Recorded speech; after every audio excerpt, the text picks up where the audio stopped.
स्वागत है आपका फिर से एक और नई भावनात्मक कहानी में। हमारी आज की कहानी है बुढ़ापे की मजबूरी। मेरी पत्नी के जाने के बाद मेरे जीवन का हर दिन एक नया बोझ सा लगने लगा। हमारे साथ बिताए गए 40 साल अब सिर्फ यादों में सिमट गए थे। उस घर में हर कोना मुझे उसकी याद दिलाता था। रसोई में उसकी हंसी, शाम की चाय पर उसकी बातें, हर छोटी बड़ी बात का ख्याल। लेकिन अब मैं उस बड़े घर में अकेला था और यही अकेलापन मुझे धीरे धीरे खा रहा था। मेरा इकलौता बेटा और उसकी पत्नी अब मेरे जीवन का हिस्सा नहीं थे।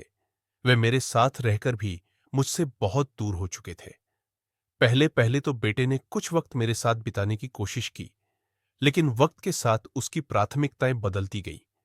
उसे अपने काम और परिवार में उलझने आ गई और मैं उस उलझन का एक हिस्सा बन गया।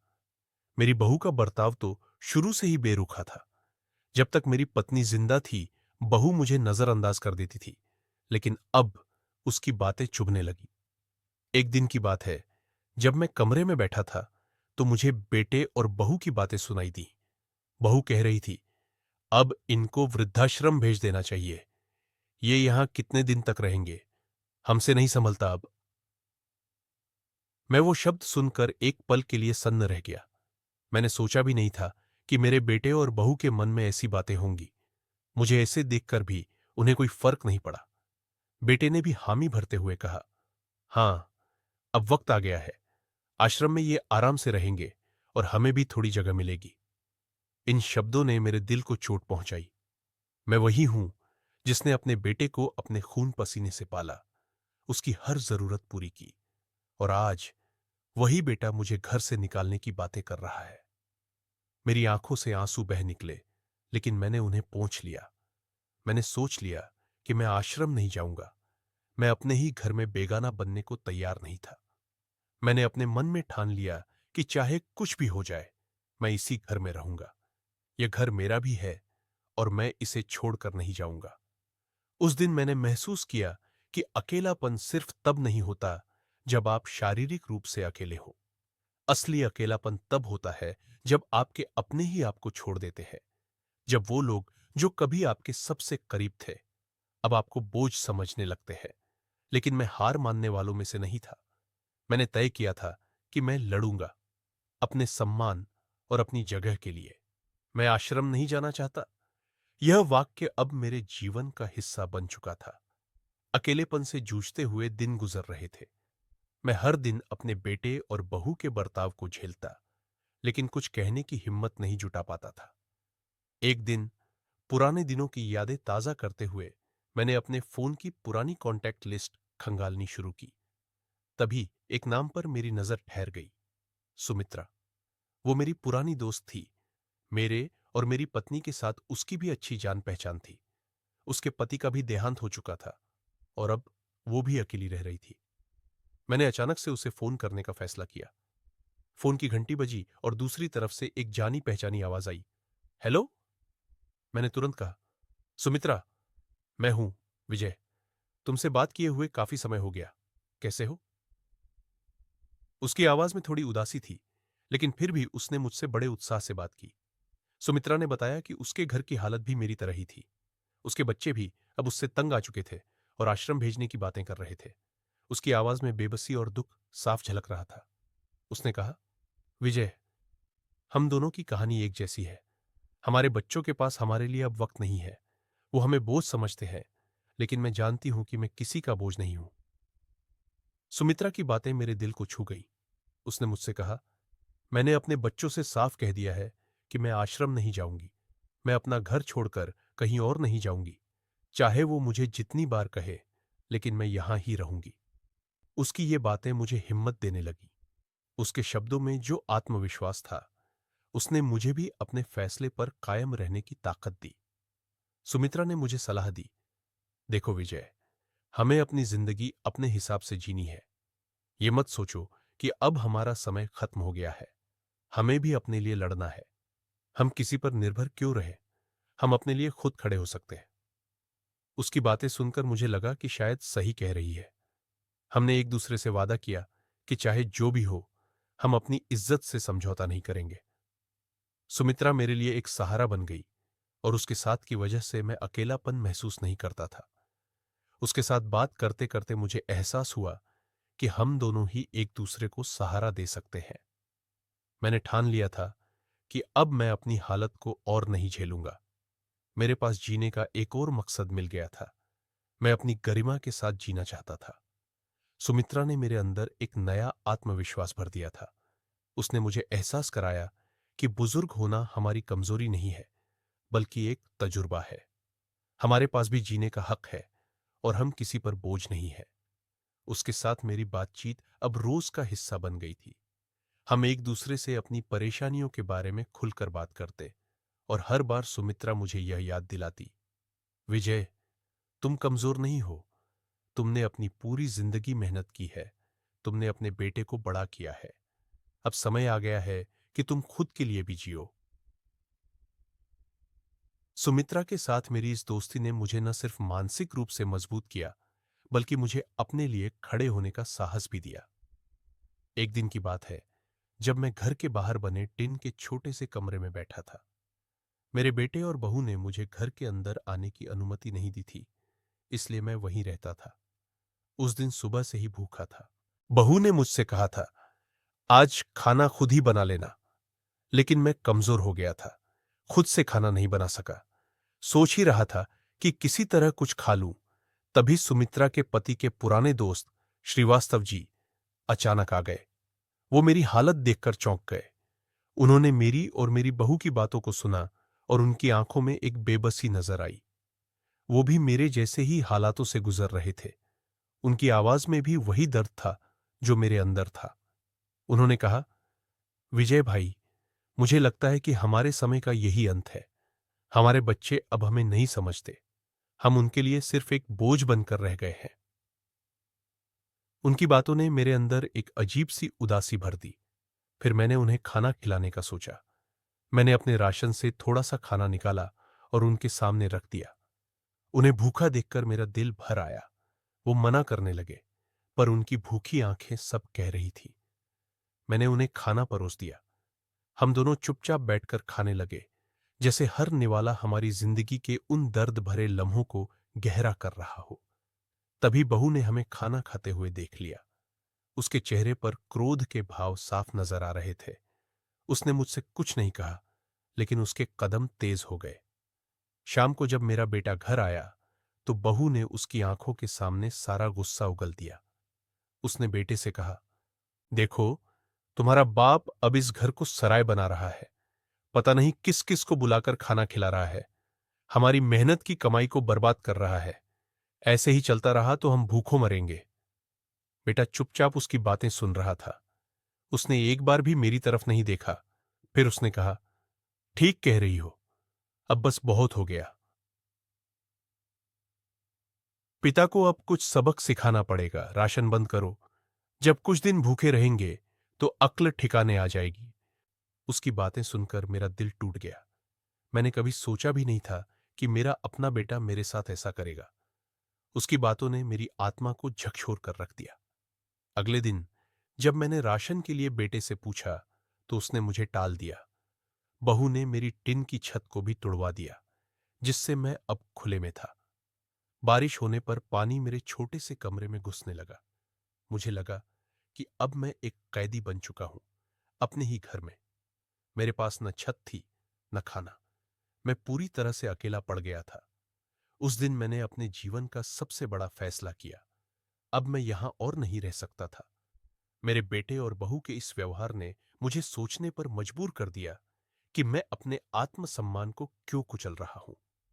मैंने अपने दिल में ठान लिया कि अब मैं अपनी इज्जत के साथ जीऊंगा। मैंने अपने बेटे से कह दिया, मुझे आश्रम छोड़ाओ। मैं अब तुम्हें परेशान नहीं करूंगा। मेरे इस फैसले से मेरे बेटे और बहू को जैसे राहत मिल गई। बहू ने ताने मारते हुए कहा, अच्छा हुआ, अब अक्ल आ गई। एक दिन भूखे रहने पर समझ में आ गया कि यहां जगह नहीं है तुम्हारे लिए। बेटे के चेहरे पर भी एक अजीब सी खुशी थी। उसने जल्दी से तैयारी की और मुझे आश्रम छोड़ने के लिए कार में बिठा लिया। जब मैं जाने लगा तो पोते पोती को गले लगाना चाहा, लेकिन वो भी दूर दूर से देखते रहे। बेटे को आखिरी बार गले लगाने की चाहत थी, लेकिन उसने कहा, जल्दी करो, समय नहीं है। उस दिन मुझे एहसास हुआ कि मैं कितना अकेला हो चुका हूं। मेरे अपने ही अब मुझे पराया मान चुके थे। मैंने अपनी पूरी जिंदगी अपने बच्चों के लिए दी थी, लेकिन अब मेरे पास कुछ भी नहीं था, सिवाय उन धुंधली यादों के जो मुझे और अकेला बना रही थी। उस दिन मेरी जिंदगी का सबसे बड़ा निर्णय था। मैं आश्रम जाऊंगा, लेकिन अपने आत्मसम्मान के साथ। अगली सुबह जैसे ही मैं तैयार हुआ, मेरे बेटे ने बिना एक पल गंवाए मुझे आश्रम छोड़ने का फैसला कर लिया। बहू ने बेटे को टोका, देख लेना, यहीं आसपास छोड़ मत आना, कहीं 3 दिन में वापस ना आ जाए। उसने तीखे स्वर में कहा, आज की छुट्टी ले लो और पक्का कर लो कि ये वापस नहीं आएगा। मेरी आंखों में आंसू थे, पर मेरे दिल में कोई शिकायत नहीं थी। मैंने बहू से कहा, बेटी, चिंता मत कर, अब मैं लौटकर नहीं आऊंगा, तुम अपनी जिंदगी सुख से बिताओ। उस वक्त मेरे पोते और पोती मुझे देख रहे थे। उनकी मासूम आंखों में सवाल थे, लेकिन वो कुछ कह नहीं सके। शायद उन्हें समझ नहीं आ रहा था कि दादाजी कहाँ जा रहे हैं। मैंने उन्हें गले लगाया, उनके छोटे छोटे हाथों को पकड़ा और मन ही मन खुद को समझाया कि अब ये मेरे लिए एक नई शुरुआत है। मेरे बेटे से विदाई लेने की इच्छा थी, लेकिन उसने मुझसे नजरें नहीं मिलाई। उसने सिर्फ कहा, चलो, जल्दी करो। मेरी आंखें नम हो गईं, लेकिन मैंने अपने आंसू पोंछ लिए और अपनी बहू से कहा, बेटी, अपना ख्याल रखना। मेरे बेटे ने मुझे कार में बिठाया और हम आश्रम की ओर चल पड़े। रास्ते में एक अजीब सी खामोशी थी। मैं खिड़की से बाहर देख रहा था, जहां परिदृश्य बदल रहे थे, लेकिन मेरे अंदर का दर्द वहीं था, स्थिर और गहरा। मेरे दिल में अब तक जो बचा था, वो बस मेरे जीवन की यादें थीं। हर मोड़ पर मैंने सोचा, क्या वाकई मेरे बेटे ने मुझे छोड़ दिया? लेकिन मैंने खुद को दिलासा दिया कि यह मेरी नई जिंदगी की शुरुआत है। अब मैं बोझ नहीं बनूंगा। आखिरकार हम आश्रम पहुंचे। बेटे ने बिना ज्यादा बात किए मेरा सामान उतारा और मुझे आश्रम के अंदर तक छोड़ दिया। वहां एक वृद्ध महिला मुझे देखकर मुस्कुराई। उसकी मुस्कान में कुछ शांति थी, जो मुझे तुरंत ही महसूस हुई। उसने मेरा स्वागत किया, जैसे वो पहले से जानती हो कि मैं क्या महसूस कर रहा हूं। बेटे ने मुझे छोड़कर जल्दी से वापस जाने की तैयारी की। मैंने चाहा कि वो एक बार मुझे गले लगाए, लेकिन वो जल्दी में था। उसने सिर्फ इतना कहा, अब ध्यान रखना। मैंने उसे अलविदा कहा और वो चला गया। मैं अकेला खड़ा रहा, लेकिन उस पल मुझे महसूस हुआ कि अब मैं आजाद हूं। मेरे चारों तरफ कई और लोग थे, जो मेरी तरह ही थे, अपने बच्चों से दूर, पर अपने आत्मसम्मान के साथ। धीरे धीरे मैंने खुद को उस आश्रम की जिंदगी में ढाल लिया। वहां लोग अपने दुखों को भुलाकर एक नई जिंदगी शुरू कर रहे थे। मुझे भी यही करना था। आश्रम के कुछ दिन मुश्किल थे, नई जगह, नए लोग और पुरानी यादों का बोझ, लेकिन वहां काम करने की छूट थी। मैं छोटे छोटे काम करने लगा। जैसे जैसे दिन बीतते गए, मैं उन कामों में खुशी ढूंढने लगा। लोग यहां एक दूसरे के सहारे रहते थे। कोई किसी से उम्मीद नहीं करता था, लेकिन फिर भी एक अजीब सा अपनापन था। वहां मेरे जैसे कई बुजुर्ग थे, जिन्होंने अपनी जिंदगी में बहुत कुछ देखा और सहा था। अब हम सब एक दूसरे के साथी थे। मैंने वहां रहते हुए सीखा कि जीवन हमेशा बदलता रहता है और हमें भी इसके साथ बदलना पड़ता है। कुछ दिन तो बहुत मुश्किल थे, लेकिन धीरे धीरे मैंने अपनी नई जिंदगी को स्वीकार कर लिया। आश्रम में मेरे जैसे लोगों के साथ वक्त बिताना मेरे लिए सुकून भरा हो गया। अब मैं वहां खुश था, क्योंकि यहां मैं बोझ नहीं था। आश्रम में कुछ हफ्ते बिताने के बाद मैंने एक नया दृष्टिकोण अपनाया। दिन की शुरुआत सूरज की किरणों के साथ होती, जो मेरे छोटे से कमरे की खिड़की से अंदर आती थी। यह नया जीवन पहले जैसा आसान नहीं था, लेकिन मैंने इस चुनौती को स्वीकार कर लिया था। आश्रम के बुजुर्गों के साथ मिलकर खाना बनाना, कहानियां सुनाना और कभी-कभी बागवानी करना, ये सब मुझे खुशी देने लगे थे। एक दिन मैंने एक बुजुर्ग महिला, जो हमेशा अकेली बैठी रहती थी, उसे अपनी ओर खींचने की कोशिश की। मैंने उसके पास जाकर कहा, आप अकेली क्यों बैठी हैं? चलिए, हम साथ में कुछ समय बिताते हैं। उसकी आंखों में मुझे एक चमक दिखाई दी और उसने मुझे अपना हाथ थमाया। हम दोनों ने मिलकर अपने जीवन की कहानियां साझा कीं और इस तरह मैंने जाना कि मैं अकेला नहीं था।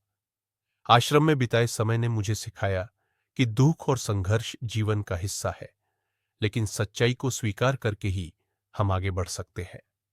मैंने अपने परिवार के बारे में सोचना बंद कर दिया। अब मेरा परिवार वही था जो मेरे साथ था। मैंने यह स्वीकार किया कि मेरे बेटे और बहू की जिंदगी में अपनी जगह बनाना कठिन था, लेकिन मैं यहां एक नई शुरुआत कर रहा था। एक दिन जब मैं अपने दोस्तों के साथ बैठा था, मैंने कहा, हम सभी यहां क्यों हैं? क्या हम सिर्फ अपने बच्चों की नजरों में बोझ बन गए? उस बुजुर्ग ने कहा, हमें इस बात की परवाह नहीं करनी चाहिए। हम यहां हैं और यह हमारी जिंदगी है। हमें इसे पूरी तरह से जीना है। उसकी बात ने मेरे दिल को छू लिया।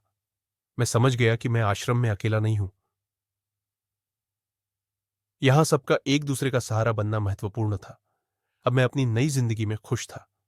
मैंने अपनी पहचान बनाई और अपने भीतर की शक्ति को पहचाना। एक दिन जब मैंने आश्रम में छोटे बच्चों को खेलते देखा, मैंने सोचा कि मैं भी एक नई पहचान बना सकता हूं। मैंने आश्रम के बच्चों के लिए कहानी सुनाने का फैसला किया। मैंने उन्हें अपने अनुभव साझा किए और कहा, जीवन कभी कभी कठिन होता है, लेकिन यह हमें सिखाता है कि हम हमेशा मजबूत रह सकते हैं। मेरी कहानियां सुनकर बच्चे खुश होते थे और मैं महसूस करता था कि मैं अपनी जड़ों से जुड़े हुए हूं। अब मैं सिर्फ एक बुजुर्ग नहीं था, बल्कि एक मार्गदर्शक बन चुका था। अब मैं समझ चुका था कि जीवन में सिर्फ अपनी भावनाओं पर ध्यान देने से कुछ नहीं होता। हमें दूसरों के लिए भी जीना होता है। अपने अनुभवों से मैंने सीखा कि हमें अपनी जिंदगी के बोझ को अपने ऊपर नहीं रखने देना चाहिए। यह हमें कमजोर बनाता है। माँ बाप को कभी भी अपने बच्चों के लिए बोझ नहीं बनना चाहिए। हमें अपनी जिम्मेदारियां पूरी करनी चाहिए, लेकिन अपने लिए भी जीना चाहिए। इस दुनिया में हम सभी को एक दूसरे का सहारा बनने की आवश्यकता है। जैसा कि मैंने कहा, मैं आश्रम नहीं जाना चाहता था, लेकिन शायद यह मेरा भाग्य था। मैंने अपनी कहानी को फिर से लिखा और अब मैं यहां खुश हूं। अगर आप यह कहानी सुन रहे हैं, तो याद रखें, आप कभी अकेले नहीं होते। जीवन में हर मोड़ पर एक नया सबक होता है, बस उसे पहचानने की देर है। अपने माता पिता को हमेशा माने और प्यार दे। उन्हें वह प्यार और सम्मान दे जिसके वे हकदार हैं, क्योंकि एक दिन जब आप उनके साथ नहीं होंगे, तो यह यादें ही आपके जीवन का सबसे बड़ा धरोहर होंगी। इस कहानी को सुनकर अपने परिवार के लिए कुछ करने की प्रेरणा लें और याद रखें, प्यार कभी बुरा नहीं होता। अगर आपको यह कहानी पसंद आई हो, इसे अपने परिवार और दोस्तों के साथ शेयर करें। कृपया लाइक और सब्सक्राइब करें। आपके एक छोटे से कदम से बहुत बड़े बदलाव आ सकते हैं। धन्यवाद।